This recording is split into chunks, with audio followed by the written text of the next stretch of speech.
asalaamaaleykum mbokku téléspectateurs yi ñu ngi leen di jaajëfee di leen dalal jàmm fii ci ëttu RTV Africa ci Diaspora TV show tey nag ñi am mbégte dalal fii benn kàngam benn doomu Sénégal jaratul présenté mu nekk ancien ministre de l'énergie du Sénégal mi titre buñ ko mujjee xam donc dañ koy bàyyi rek mu nuyoog mbokku téléspectateurs yi après daal di dugg ci waxtaan bi Thierno Alassane Sall ñi ngi lay ziar di la dalal jàmm di la remercier encore ci invitation bi ci wuyu bi nga wuyu ci invitation bi. jërëjëf Ben Idrissa maa ngi lay nuyu di nuyu mboolem téléspectateurs yi di nuyu waale Souleymane Jules technicien bi. ak mboolem diaspora africaine bi à travers les États-Unis et le monde.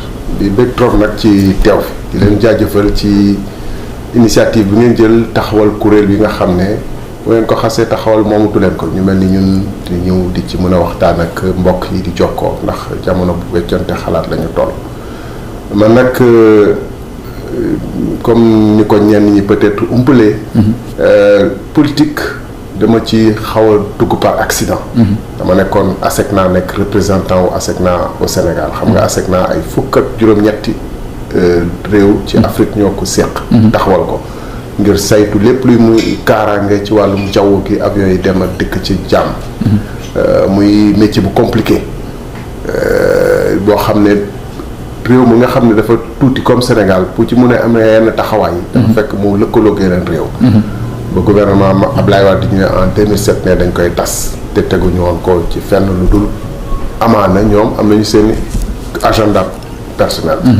moo taxoon ñun waa ASECNA ñu mànkoo ne loolu mënul nekk ñu xeex ci te man ma nekkoon représentant wu ASECNA au Sénégal donc bokkoon ci ñu jiite xeex bi daanaka. gis ni que ku mel ni Farba Senghor bu mu nee ñëw jiite ay kàngaam ci domaine boo xam ne xamu ci dara moom ak ki ko jiital. ñu ci bëgg dugg ci yoo xam ne nekkul ci intérêt Sénégal. dafa fekk ni peut-être ñu mel ni ñun dañu toogoon di seetaan bañ a politique boo bañee politique nag bañ a yëngu ci dara mais ku la jiite yëpp. war nga mun a nangu. ndax defoo la war pour bokk ci ñi nga xam ne ñu yéenay décider naka la ñu réew mi war a demee loolu moo ma dugal ci politique en 2008 gannaaw bañ ma jëlee ci sama poste ASECNA bi. ASECNA rawale ma d'ailleurs pour bañ ñoom Farba Senghor ak ñooñu seen pexe yi ñu doon fexe ak man yóbbu ma exil Comore. ma nekk fa def 6 mois nekk fa représentant ASECNA ñëwaat dellu si Sénégal ne lii mënuñu toog di seetaan. mu dajeeg nag ñoom Macky Sall amoon problème. ñu taxawal APR. bokk naa ci donc ñu sos APR. dañ koy sos dañu ne woon la patrie avant le parti. Gestion sobre et vertueuse. wax ni que dekkal ngor. mais ba ñu jëlee nguur gi malheureusement. dama gis ni que dee ci njëlbéen gi rek.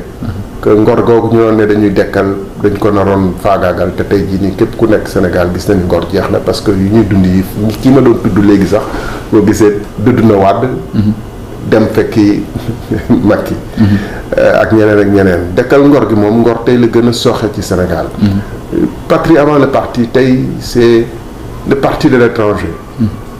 fan yi rek mbarki démb wala démb dégg nañu ni que ki newoon DG Air Sénégal SA wàcce nañ ko waaye li taxoon ñu teg ko dañu xeeboon Sénégal jàpp ni sénégalais warul mun yor aviation parce que kookee ñu jël dañ ko jël ci tubaab la. kon yaa ngi rafetlu le fait que ñu jël doomu Sénégal léegi teg ko fa.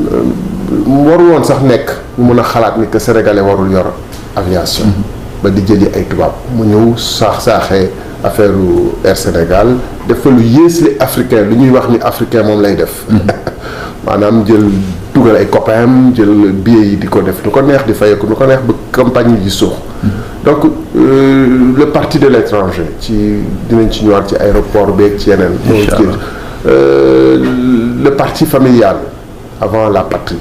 donc loolu la ñuy dund en réalité. donc gestion sobre et vertueuse moom ñun xam nañ ko loo tax. ñu bàyyi leen foofu. dem taxawal suñu kuréel pour continuer wéyal combat bi nga xam ne du woon Macky pour Macky du woon jàppale Macky jàppale Sénégal. taxaw Sénégal te ci lañ ne ba. effectivement mu mel ni ci sa parcours tamit nekkoon nga directeur général de l'autorité de régulation des télécommunications et des postes right. waaw mu nekk li am solo tamit en termes de développement d'une nation télécommunication ak noo dundee passage boobu. waaw man passage bu ma amal solo ndax juróom-ñaari weer laa fi def. am fa expérience bu bëri ci lu ñu manqué Afrique pour que télécommunication yi mën a gën a développé. ndax boo xoolee tey jii nii entreprise yi fa ne particulièrement bi ci gën a rëy Sonatel day def chiffre d'affaires bu rëy. def bénéfice bu yaatu. waaye boo comparé Amérique nii nga xam ne lépp lu ngeen def yéen numérique ngeen di utiliser. booy tukki nii booy dugg def say course booy jàng looy def. yaa ngi utiliser numérique te Sénégal mu mel ni ñun dañu nekk ci préhistoire numérique bi. maanaam local content bi amu fa. développé wuñu ay application yoo xam ne di nga mën a gën a jëriñoo téléphone bi lu dul di wootante wala xale yi nekk rek di seetaan ay dessin animé. alors que tey jii téléphone jumtuwaay la boo xam ne dafa war a soppi suñu gis-gis ak suñu taxawaay ci àddina. loolu nag ak qualité de service aussi boo xam ne dafa xawoon néew. ñu sumboon ci nag ay projet waaye jotuñu ko eggale ndax juróom benn weer lañ fa def beneen bu ma fa dund. mu nekk lu néew. juróom benn weer waaye sumboon nañu ay projet yoo xam ne dañu ñëwoon d'abord qualité de service bi. maanaam boo xoolee ay gox yu bëri Dakar waxuma nag sax ci biir réew mi. qualité de communication bi dafa néew. da ngay wootee mu coupé nga woote waat mu coupé comme ni ko sama mbokk ñoom Assane Kane ñii di waxee juriste yi nul ne peut se prévaloir de ses propres turpitudes waaye dafa nekk entreprise yi ñoom dafa mel ni bu ñuy seen qualité de service bu yées bi. da leen di sax ëpp jox alal bu yokk. chiffre d'affaires bu yokk paradoxe la ndax par exemple man bu ma wootee mu dagg damay woote waat donc woote naa volume bu ëpp bi ma soxla woon pour mun a wax. ok waaw ñu qualité de service ak yeneen chantier sumoon nañ ko fa waaye mu jotuñu ko eggale parce que yàgguñu fa. xam naa nañ dellu si waat ci détails yi ak ponc yi ngeen jot a teg ci loolu. waaw nga may ma nag foofu. foofu laa njëkk rendre compte que yoon bu ñu jël. demewul noonu. lu tax ndax xam nga ñu bëri dañ ma jot na neex na war naa leeral foofu parce que ñu bëri dañuy ne waaw kii dafa xaar ba démissionné wala ñu dàq ko. mais mu tuuti foofu ñu ñëwaat ma ñëw mais gis nga foofu ba ma nee ARTP. porté naa fa plainte ñu bëri. ci pour delloo si alal Sénégal bu bëri. ñu mel ni ñan ëpp bu bëri solo. ajul ma joxe ay tur waaye mun naa ne xam ngeen déggoon ngeen fi coow immeuble bi. waaye wala immeuble yi nga xam ne ARTP moo ko commandé woon benn nit benn entrepreneur sénégalais bu siiw sax 8 milliards ñu fay ko cash ci jamono Ablaye Wade ba ma ñëwee nekk directeur général ARTP bu ngeen xoolee ci line bi ci Google wala yooyu di ngeen ko gis. ba ma ñëwee fekk tàmbaleegul sax liggéey bi tàmbaleegul te moom jot na 8 milliards am tam te liggéey bi waroon na fan yooyu fekk ñu jébbal ñu caabi yi. ma porte plainte. dafa gars yi dafay pression yi dul jeex ba ku ma wuutu moom moo retiré plainte ba tey waa ji mu ngi dem ay biram te immeuble bi jàpp naa ni xaw ma nu mu eggee mais jàpp naa ni ARTP ci liñ ma wax moo ko eggale ci kopparam. bu beneen entreprise waaye si moom mu ngi di dem. déggoon ngeen fi aussi affaire appel entrant yi waaw am na ci koo xam ne sax téewoon nañ ko section de recherche. ma porté plainte am na ñoo xam ne sax téewoon nañ leen du kenn. waaye dañu mujj bàyyi leen nii soofantal ko. alors que ay milliards yu bëri dem nañ ci looleet ak yeneen dossiers yu mel noonu. donc commencé xam ni que lu ñu waxoon gestion sobre et vertueuse wala traque au bien mal acquis yooyu dafa am de manière sélective ni ñu ko doon defee. ok mu mel ni monsieur Sall jaar ngeen tamit infrastructure transport terrestre et désenclavement xam naa ni dinañ ci gën a dellusiwaat parce que xam naa ni compte tenu du temps. bëggoon nañu vraiment yaatal expliquer. mais lu ñuy def rek dañuy daal di dem ci li nga xam ne moom mooy élection yi nga xam ne génne nañ ko ñu gis ni jot na ci sumb benn mouvement. mu nekk mouvement la République des valeurs mouvement bi ànd ak naa le candidat Idrissa Seck mun nga ñu wax rek quelques éléments après les résultats qu'on a connus li ngeen dund ci élection yi. waaw foofu ma leeral am na lu am solo loo wax te muy jàpp naa ni mal information bu Sénégalais yu bëri amoon. ñun élection yi ànduñu woon ak kenn. ah ok ànduñu woon ak Idrissa Seck. bien que nag gis nañu ay information xam ne waa réew mi ak ñeneen ñu ngi wax ni que dañu leen di soutenir. defoon nañu ay démenti. bu nga demee suñu page Facebook wala nga dem Google daa ko gis. mooy ci biir campagne bi déclaration yoo xam ne nee nañu ànduñoo kenn jàppale kenn. ok mais pare loolu ma leeral benn point. c'est important sénégalais yi xam. ndax damay dégg lu bëri lu ñuy wax ni kii dafa newoon ci biir. bàyyi ba ñu dàq ko muy wax. du yow rek sax y a beaucoup beaucoup lu ñu si gis la quoi lu ci bëri. ba ma nekkee infrastructure lu ma fi jëlee. ministre des infrastructures. wax naa ko ay yoon ci ay say naataango yu bëri. naa leen dafa am ñaar ba ñetti contrat yoo xam ne dama ko bañoon signé comme ni ma bañee signé contrat Total bi. wax naa clairement Sénégal plusieurs fois que Eiffage. continuité autoroute à péage bi. bu jëlee Diamniadio dem AIBD. ci nguuru Macky Sall lañ ko sumb projet boobu ba pare signé ko àggale ko ba ñu ñëwee ñun dañu ne woon dañuy def appel d'offre. parce que comme dañu diingatoon xarab ñi ko Ablaye Wade joxe woon waa Eiffage. ak ci koppar yu bëri yu ñu jëlee joxe ñu ne kon donc dañu appel d'offre président ne non comme aéroport bi dañ ko bëgg a àggale bala sommet francophonie bi nañu def gré à gré pour mu gën a gaaw muy premier problème bu ñu d'accord. nee nañ ko dénk donc ki ko defoon te ñu doon ko diingat muy Eiffage. mooy li ñu doon wax gestion sobre et vertueuse bi mu ngi dikk. waa APIX def dossier bi monté appel d'offre seen dossier ba pare bëgg man en tant que ministre des infrastructures. plutôt ma signé ko ma daal di bañ. ci la ñu jàppoon ni mar dañ ma mën a dàq mais. dañ ko rafetal ne élection locale yi moo tax ñu dàq ñu mais Abdoul Mbaye seede na ji téere am lu mu ci wax ñu xam tamit xam nañu ni que infrastructure boobu di autoroute à péage ñu jële ko fi mu yemoon Diamniadio di yóbbu ko ba AIBD ci nguuru Macky Sall lañ ko def te directeur général APIX moo ko mujj signé parce que ministre de l'infrastructure ba ne woon man ñii dama ko bañ a signé yor nañ ci ay këyit yor ci ay documents yu bëri yoo xam ne wane na ni que dama bañoon signé projet boobu parce que ci temps Ablaye Wade ñu ngi ko defoon ay 7 milliards et quelques le kilomètre. ce qui est monstrueux. waaw impossible même fii nii ba muy ñu gis naa ay hills ay yooyu. autoroute yi di dem mais mënul jàll loolu. accentuement ak Sénégal fi nga xam ne dafa tàll yoon ñun ñu ne dañ koy def à peu près à 5-6 milliards à peu près. te yokk ci yoo xam ne ñun ñoo ko war a dugal naturellement da nga war a bañ bu fekkee ni dañ doon wax ba tax ñu ne dañu contre nguuru Ablaye Wade dañ ko ci ak yeneen nag ak yeneen change yoo xam ne dinañ ci. mais boo nee da nga bañ dañ la ko signaloo c'est sa hiérarchie moo la ko laaj wala monsieur le président. président bien sûr moo koy laaj ak. premier ministre bu nekkoon mooy Abdoul Mbaye moom il était de mon côté parce que wax na ay yoon nii. bu problème bi soulevé wu.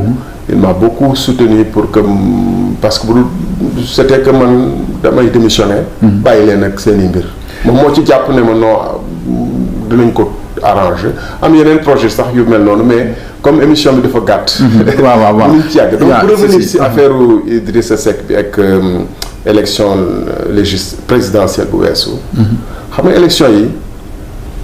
ñun dañu nekk coup d'état la bu Macky Sall préparé woon mu ko préparé depuis ba mu ne day changer kii fichier électoral bi ak carte d'identité numérique. booy wax coup d'état en tant que africain lu ci bëri xel yi day dem ci ngànnaay ak yooyu est-ce que méngoo na est-ce que li nga wax coup d'état ak kii méngoo na. si coup d'état la parce que xam nga coup d'état militaire. dañ ci yokk militaire. parce que ngàndaay la yor. coup d'état constitutionnel mun naa. constitutionnel coup d'état électoral la waajal. parce que coup d'état ce n'est rien d'autre que forcer nit ñi. à changer l'ordre normal des choses. waaw nga use force wala whatever means nga use pour que nga aboutir ak ce résultat bi nga. mais pourtant l'opposition a été d'accord sur tous le processus électoral en amont. non précisément daf ci am ñoo xam ne séquence bu ne la ñuy découvrir lan moo xew ñu doog a yuuxu am na ñoo xam ne dañ dem ba jour scrutin bi. bañ résultat yi mais ma dellu clairement rek pour auditeurs yi mën a comprendre. xam nga dañu ne dañuy modifier fichier électoral bi. dugal ci biir def seen i militants ak seen i électeurs potentiels maximum possible. am ñoo xam ne sax dañu nekk bitim réew ay Mauritanie ak Gambie ak feneen dañuy tooñ mbokk Mauritaniens yi rek. yu voté si côté Fouta waaye fu nekk la xew. comme côté Gambie côté sud beeg yëpp dugal nañu maximum de cas de manière illégale. loolu par exemple violation loi la. retenir ay carte d'électeur ay nit bañ ko joxe kooku force la nga utiliser mais force. mais est-ce que am na ay preuve ci loolu. yow benn combien de fois nga dégg Sénégalais yi di jooy ñu jotuñu seen carte d'identité. effectivement. primo votant yi maanaam ñu first ñoo xam ne first yoon ñuy woote. pourquoi jotuñu seen carte d'identité dañ leen ciblé xam ne ñii potentiellement ils sont contre Macky Sall. fii nii Amérique. wala Europe fële. gars yi bëri jotuñu seen carte d'identité wala ñuy sànni leen ay bureau de vote nga war a woote Helsinki am na bureau de vote ñu sànni la Amsterdam. parce que est-ce que c'est pas des manquements administratifs parce que ça se passe ici aux États-Unis aussi hein? Non attends Ben quand même on est au monde de l'électronique. machine bi. boo duggee sa fi nga inscrire ordinateur bi capable na. avec peut-être un pourcentage d'erreur infime. de 0,01% mu defal la fi nga inscrire mu delloo la foofu ak sa bureau de vote mais bu fekkee ni à une échelle industrielle la. et ciblé catégorie votants yi nga xam ne ñi potentiellement c'est pas des électeurs du parti au pouvoir. mais donc dañu mën a ñu wax ni que c'est pas un projet délibéré loolu la ñuy waxee coup d'état bi.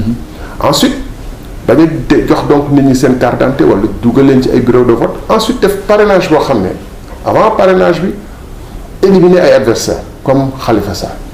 xam ne waxuñu ni Khalifa moo defut du loolu mooy problème bi. mais dégg ngeen fi mbirum Prodac bi. 36 milliards bind nañ ci livre du Birahim Seck bind na ci livre 36 milliards yoo xam ne ba tey jii nii génn nañ lépp ba tey jii nii tool démarré gu fa yëngal nañ suuf si gas ay fii teg mais tool démarré gu fa lu taxoon ñu génne 36 milliards kooku mu ngi nekk en liberté wax naa fi léegi li xewoon ARTP ñooñu ñu ngi en liberté. 8 milliards. pour ñaari immeuble alors. bu ñu mënee seppi kenn ci Sénégalais yi àtte ko naan dañ koy tëj pour bu bañ a bokk élection yi loolu lan lañ koy waxee loolu dafa bokk ci processus électoral bi ni ñu ko spolier à chaque étape pour que mu nekk coup d'état ñu ñëw ñun ci parrainage bi nu ñu éliminer xam nga Sénégalais yu bëri dañu toog di ne ah non grawul dañu dem ba 24 février bu boobaa dina waaj yi dinañ ko dàq élection yi rek moo ko fi téye bu élection yi jotee daañ ko dàq mais en réalité xamuñu ni wax ji il est en train de préparer son coup parce que ñun parrainage lu gën a graaw mooy système boo xam ne le seul au monde boo xam ne day légaliser fraude ak càcc maanaam benn électeur parrainé na ñaar ba ñetti candidat xamuñu kan la ci njëkk a parrainé xamuñu ñan ñoo ci fraude yeneen candidats yi ba am parrainage koo xam ne parrainé wu leen wala déjà parrainé na keneen. mais la loi des doublons n'a pas réglé ce cas là. non justement. loi bi dafa waroon ne bu fekkee ne am na présomption de fraude. wala preuve de fraude. parce que lii du présomption ñaari nit ñoo parrainé am na ci koo xam ne fraude la c'est un cas délictueux fraude la. dañ ko war a éliminer mais dañu ne non ku njëkk a ñëw. déposer listam moom la ñuy valider donc on valide la fraude. ñeneen ñi ñu seppi doublons yooyu ci seeni liste. ñun on nous a retenu pour 9000 doublons. mais est-ce que c'est pas un problème au niveau des citoyens aussi si moi je te dis que je vais te parrainer ba pare ma demaat parrainer un Massamba et un Mademba est-ce que le problème incombe à monsieur le ministre Sall ou monsieur le président Macky qui lui dans sa quête de la magistrature suprême ne s'intéresse que militants qui vont. doo ko dikk. dafa am ñoo xam ne signé wuñu ñaar yoon. ah bon oui. dañuy jël seen carte d'identité xam na ni. ok benn ñi Thiès lay voté. y a de fortes chances benn ñi Thiès man ñi Thierno Alassane Sall wala Idriss Seck Thiès la ñu nekk. y a de fortes chances que Assane Kane mi wala keneen parrainé ma ñu dem jël turu Assane Kane yokk ko seen liste. ok xam nga DR yi ñu def yi ak bourse de sécurité familiale ak yeneen moyens yu bëri yoo xam ne dañuy jël liste gars yi. parrainé leen am na ay villages yoo xam ne ñun dañu ñëw chef de village yi parce que dañu am position dominante par rapport ak seen population yi. ñëw jël seen i carte ah bon da ngeen signer Thierno Alassane Sall jël seen i carte directeur dem signer à leur place. muy doublon ñun loolu signalé nañ ko bokk à Touba. wax nañu ce qui s'est passé là-bas ba nga xam ne dañu jël suñuy dañu dem jënd suñuy copie fiche parrainage wax nañu woon ko bu ngeen duggee suñu site wala page Facebook di ngeen ko gis comme émission bi yaatul donc doublon yi dañu jël lu tubaab di wax ci électronique cheval de Troie xam ne que moom la ñu dugal ci parrainage xam ne que bu ñu defee possibilité de doublon ba pare légaliser ni que le premier qui dépose moom mooy validé ñoom dañuy dem bu ñu bëggee sànq parrainage yu benn dañuy dem fu benn am doole ak feneen yëpp jënd ay signature jënd ay fiche de parrainage am copie yi joxe 300 000 rek ñëw dugal ko ci seen machine donc benn a perdu autant te ce que la loi permet d'autre qui n'est pas normal mooy dañu ni dépôt liste bi mu ngi commencé le 11 à 0 heure. 0 heure mais ku ñëw aw le 10 à 15 heures tu n'es pas là parce que loi bi warul mun a administrer kan moo njëkk a ñëw avant que l'heure n'arrive. te bu ñu ubbee fekk fii ñëpp taxaw nag on constate que tout le monde est venu en même temps mais ñoom xamoon nañu même bu ñu mujjee ñëw ñoom ñooy njëkk ci liste ce qui s'est passé avec Malick Gakou ak yooyu donc yooyu yëpp bu Sénégalais yi assister ñu ñëw nag gis ni ñun dañuy éliminer ci parrainage bi dans des conditions anormales boo émission bi permettre naa la woon comment la ñu éliminer d'autres 18 000 yoo xam ne on a déposé valablement ñu éliminer ñu coow kenn dégluwul te on a dit que Macky Sall bu élection yi commencé ba ñu ubbi urne yi mais fekk lu mu doon def sotti na parce que il n'aura pas emprisonné Khalifa Sall def ay changer fichier électoral bi dugal parrainage gis ngeen alal bu circuler bi de manière monstrueuse durant la campagne il n'aura pas fait tout ça pour que jour élection bi ñu gagné ko donc xam nga lu fu may daanelee jour élection bi ce qui est drôle c'est que dañu war a wax ak sénégalais yi la réalité pour que ñu jàngat ci jour élection yi ba ñu ubbee urne bi ba 18 heures ce qui s'est passé gars yi kenn waxul dara parce que dara xew 18 heures jot ñu dépouiller bulletin de vote yi parti yi représentant candidat yëpp signé nii lii moo génn ci urne yi kenn contesté wul donc bu résultat finaux yi jotee à la commission nationale de recensement wala conseil constitutionnel nañu wax sénégalais yi que lii mooy li la suñu PV jot donc bu ñu fabriquer ay faux résultats di bëgg a gëmloo ni que foofu jour vote bi Macky Sall dafa manipuler urne yeeg yooyu en réalité il avait commencé son coup d'état et on l'a dit à la place de l'obélisque ñun ba C25 daje il avait commencé son coup d'état bien avant et on avait dit aux gens que le 24 bu demee il va dérouler parce que c'est ça qu'il avait préparé en amont. Absolument. Alors donc loolu moo taxoon ñun on a dit tout sauf Macky Sall. ok am nañu ak Idrissa am nañu ak Sonko am nañu ak keneen tout sauf Macky Sall. d'accord léegi wax nañu procédure élection bi ak lépp lu si jot a am quelles sont les mesures que vous avez prises balaa ñuy dugg ci kii li ngeen xam ne moom ngeen di jël sukkandiku ak li xew lépp ngeen xam ne yéen a ngi koy dénoncer mun ci tënk benn rapport laay wax boo xam ne mun nañu permettre ñi bañ a jaaraat si li ñuy jaar. bon opposition baa ngi def livre blanc ci élection yi. mais mooy loolu autopsie la rek diagnostic.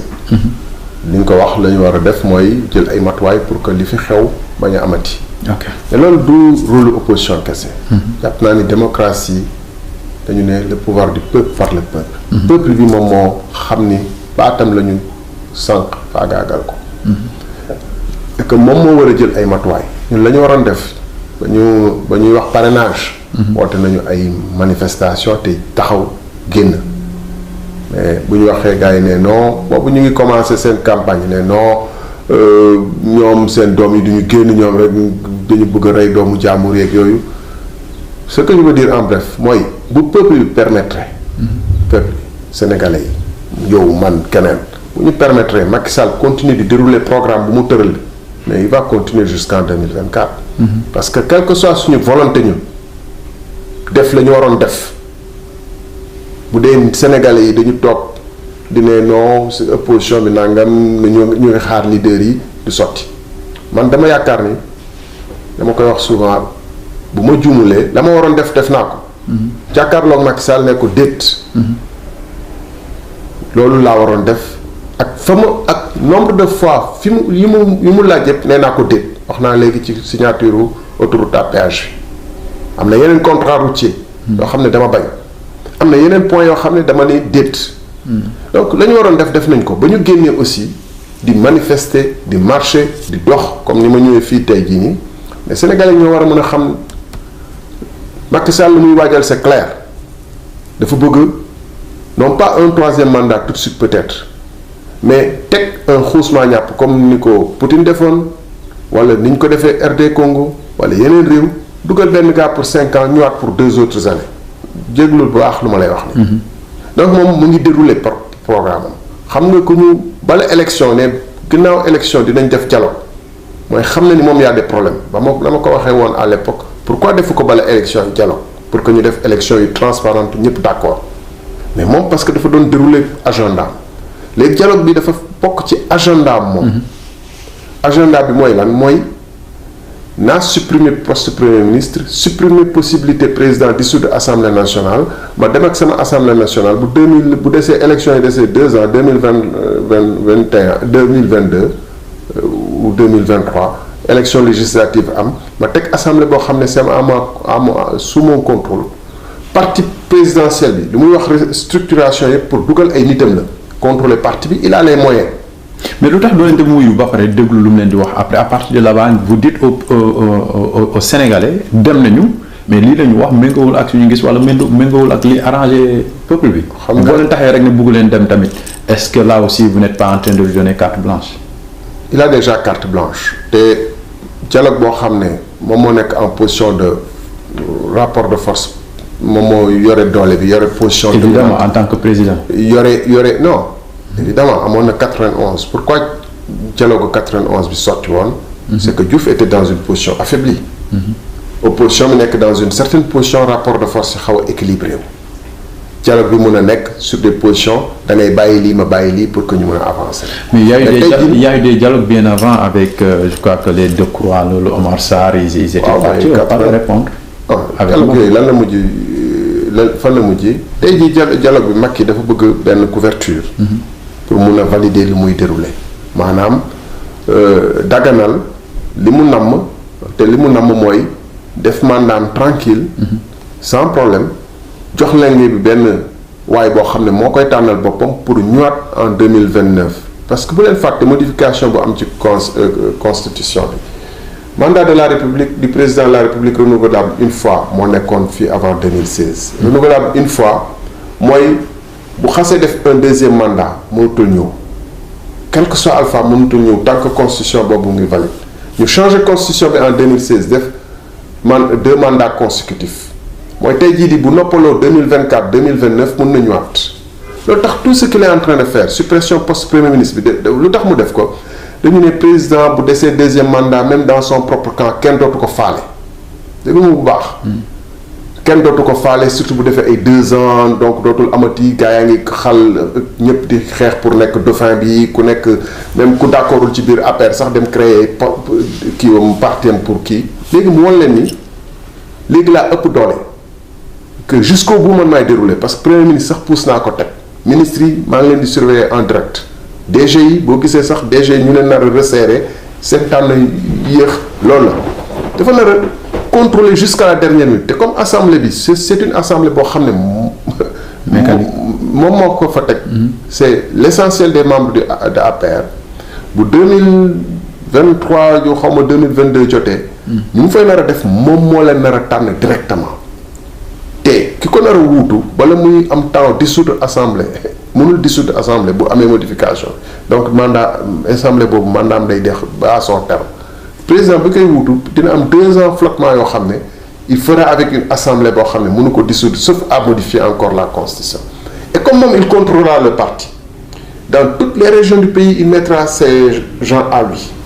Il dirigera indirectement le pays comme est en train de faire Kabila au Congo ou comme Poutine l'avait fait.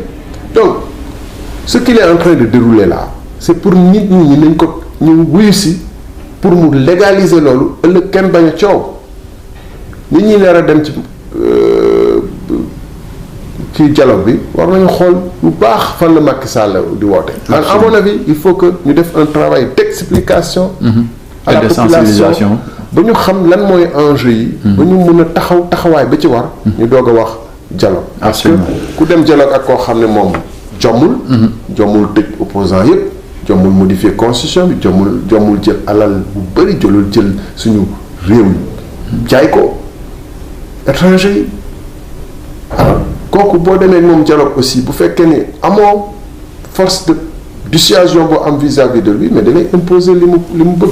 jërëjëf monsieur le ministre kon xam naa ni comme temps bi dafa kii on a beaucoup de choses à se dire des questions à ne pas en finir maa ngi jot ay textes yoo xam ne bon ñi ngi poser mais on n'aura pas le temps de poser toutes les questions mais nañ ñëw si quelques questions mais lu ñu bëggoon def rek mooy wax li nga xam ne moo soxal réew mi en ce moment là parce que vous étiez l'ancien ministre de l'énergie ñu gis ni au jeudi 24 janvier le ministère du pétrole et de l'énergie ñu ngi dugaloon benn projet de loi boo xam ne yóbbuwoon nañ ko assemblée ñun ñi nga xam ne ñu ngi bitim réew namm dëkk ba bëgg ñibbi li nga xam ne moom la ñu gagné en termes d'expérience en termes de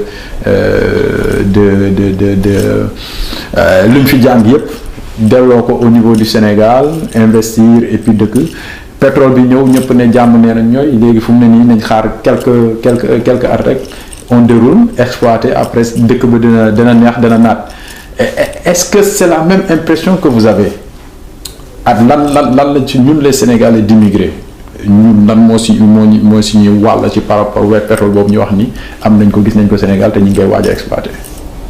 xam nga déjà pétrole bi bu ñu ko waajoon exploiter dañu ne premier baril bi gaz wala pétrole dafa war a génn en 2021 2022. donc fi mu toll nii en termes de formation sénégalais yi en termes d'information maanaam yéen ñi question yi ngay laaj. waroon na tey jii nii gouvernement Sénégal ñëw ne opportunité yi ak yi moo ciy nekk lii ak lii la laaj comme papier lii ak lii la laaj comme formation lii la laaj comme mode de financement. organiser sénégalais yi ci bëgg a yëngu ñu yëngu ci ñoo xam ne ñii war nañ mën a def ay compagnie d'hélicoptère pour dem yóbbu nit ñi dellu si ñii war nañ def ay compagnie d'engrais ñii ay assurance et cetera et cetera. gouvernement bi nekkul ci état d'esprit boobu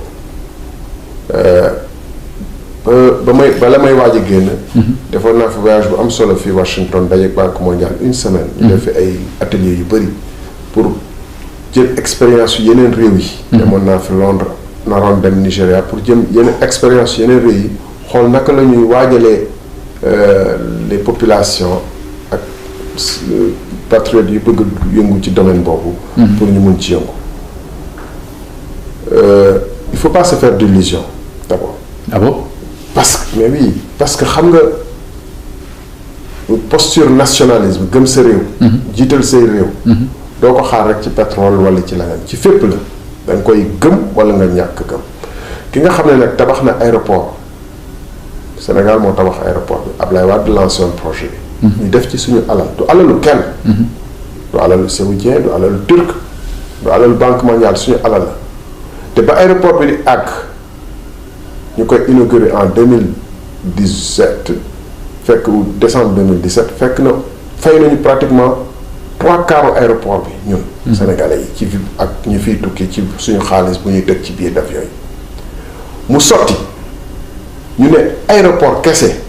Sénégalais mënu ko yor dañu koy jox ay turc jël ay turc jox ko free shop yi sax. maanaam jaay parfum ak jaay journaux keroog ba may ñëw di voyager relais laa fa gis muy jaay ay journaux nga xam ne waaye boo dem Sénégal ay kiosque fa ñuy jaay journaux ñoo yem jëli ak ay livres ñoo yem jëli ay étranger naam da nga gis sénégalais bu taxaw ab jànq bu rafet bu taaru taxaw di jaay.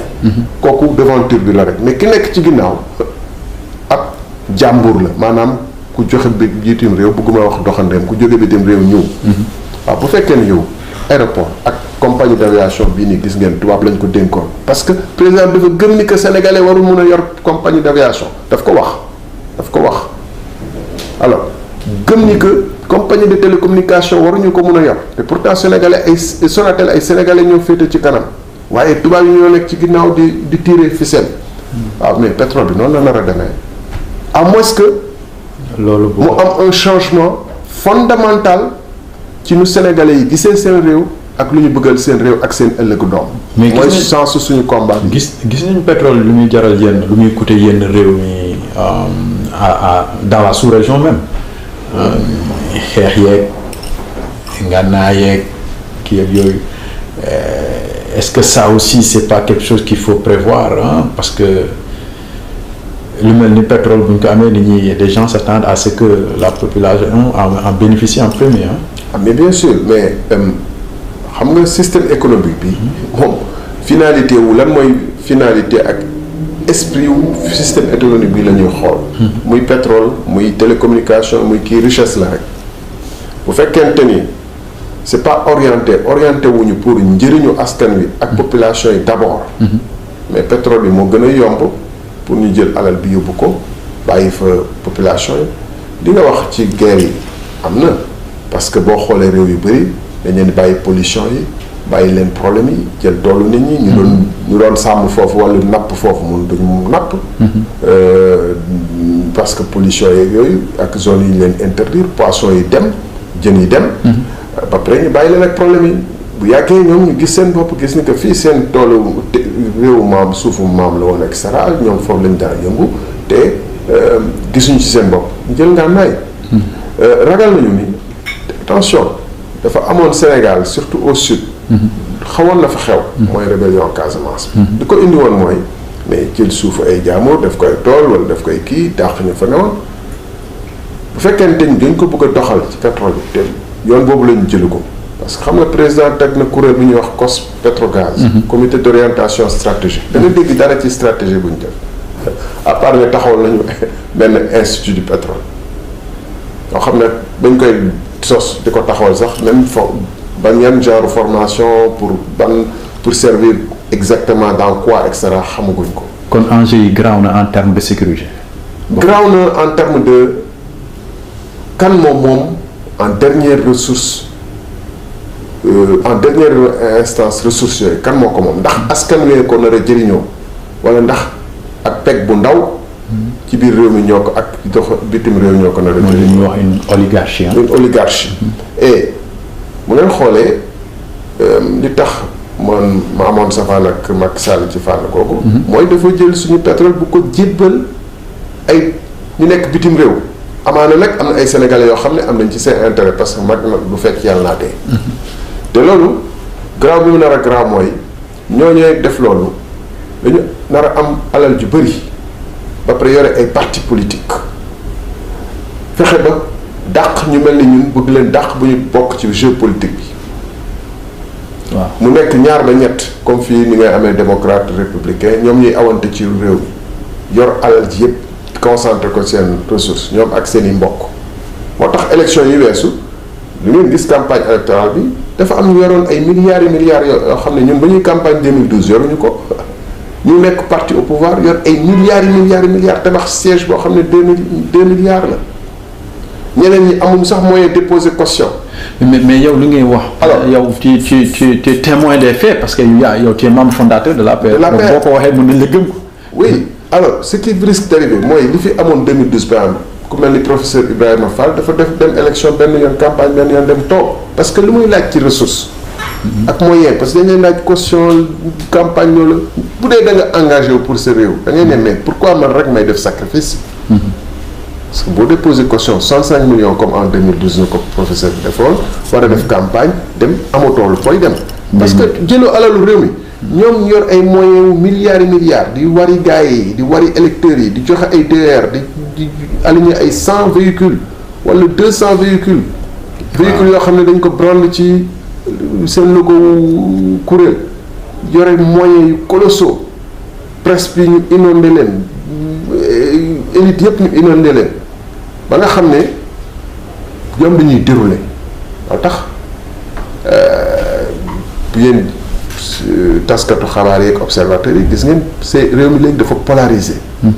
parce que ressentiment boobu di indi demee mu éclaté noonu ñaanuñu ko yàlla. waxuñu musiba. waaye xel lu muy jëriñ mooy xalaat. boo gisee polarisation bu commencé am Sénégal entre régions yi entre. waaso yi nga xam ne musul am. nga gis même ba may ñëw nii maak Assane ñu ngi waxtaan entre expatriés yi. wala émigré yi. surtout foofu émigré yi ak locaux yi. surtout foofu mais bu fekkee ne mu ngi potentiel division yooyu mu ngi am. pétrole la ñëw. day accentuer les étrangers là vont accentuer les divisions là. pour mieux diviser le pays.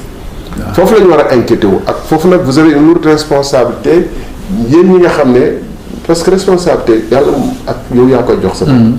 mooy fi ma lay waxuma ni yow rek yaa am responsabilité wala yéen rek presse bi. mais ñun bu ñu waxee ni politiciens yi am nañu responsable parce que dañu tànn taxaw pour wax. ak citoyen donc wax citoyen yi foofu am nañu responsable mais citoyen bu nekk nag. am na ci responsabilité. ku nekk ku votel Macky Sall wala keneen wala nga tànn ànd ak Macky Sall supporter wala keneen. am nga responsabilité ci li ngay def. quoi mais xam naa ni émission bee ñu tënk ça tire vers sa fin mais duñu la indiwaat parce que on a beaucoup de choses à dire et d'autant plus que vous êtes là pour dans le cadre d'une tournée donc dañ lay bàyyi rek nga wax ñu ce dernier kaddu et puis wax ñu ci mouvement bi tamit et si vous avez des représentants ñi ñuy déglu mbokk téléspectateurs yi s'ils veulent vraiment élargir la discussion avec monsieur le ministre fan la ñuy jaar ñan la ñuy contacter pour mën a tamit xam exactement mouvement boobu fan la teg tànkam ak fan la jëm. waaw ñu ngi lay gërëm bu baax encore di rafetlu kàddu yi bu dee am na damay wax souvent nag avec beaucoup d'engagement. parce que suñu réew bu ñu ñëwee surtout fii gis nasaraan yi lu ñu def jéego yu ñu def ci kanam ñun ñu nekk toujours ci ginnaaw. war nañu nangu nit ñi di ñu yërëm. wala di ñu xeeb.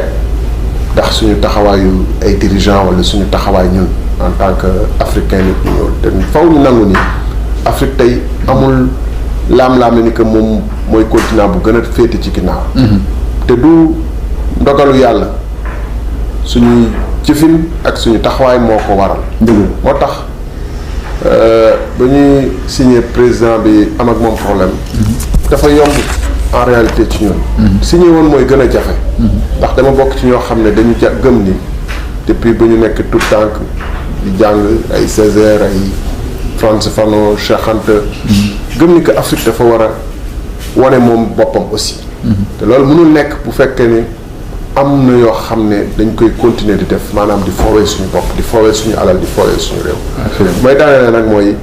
effectivement am nañ fi maa ngi tudd léegi Assane yi ay yoon moom la àndal ci yoon bi nii muy Assane Kane koo xam ne macha allah xale la mais ku am xam-xam la am pas-pas aussi mu ngi fii ci Washington DC nekk Alexandria numéro téléphone di 703 488 88 donc 00 et puis 79 bon xam naa ne naa la ko bàyyi nga posté ko après. Absolument. donc 703 488 00 79. ak Bokar Moussa Ba bi nga xam ne ku ko jot rek jot nga ma parce que sama xarit la ñoo bokkoon daara bokk lycée. bokk université daanaka. bokk aussi di liggéey ci ay kuréel yu jege woon loolu. ma kontaan trop ci fekk ko fii Washington chaque fois mooy fi samay daanaka njaatige di ma introduire. mu nekk ci 24 EU. 643. 6497. Bokar moom xam naa ni ku bëgg a jokkoo moom dina xaw a yomb. ak Amadou Tall muy 202. 419. 1468. ñooñu ñoo fi représentant mouvement nga xam ne bon pratiquement déposé woon nañu pour ñu légaliser ñu. papier bi am naa yaakaar ne dinañ ko jot léegi mouvement politique du parti politique République des valeurs. incha allah incha allah. République des valeurs ñun immigré yi ak doomu Sénégal ak africain yi ñuy woote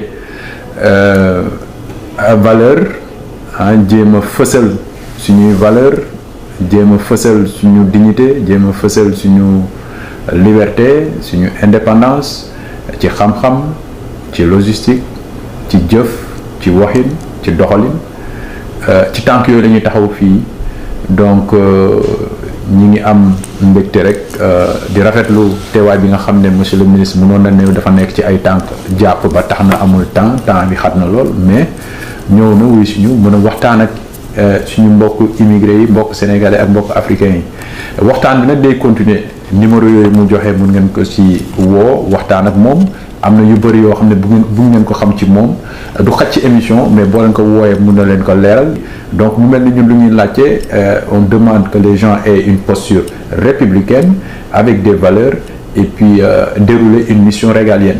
Sénégal moo ñu ñor suñu république moo ñu ñor benn drapeau la ñu am ñoo ko bokk benn devise la ñu am ñoo ko bokk ci tànk yooyu dañu war a taxawee xamuñu Mademba xamuñu Masamba Sénégal njaay la ñu xam Afrique la ñu xam loolu moo war a nekk suñu taxawaay si on veut être au rendez-vous des peuples développés et émergents.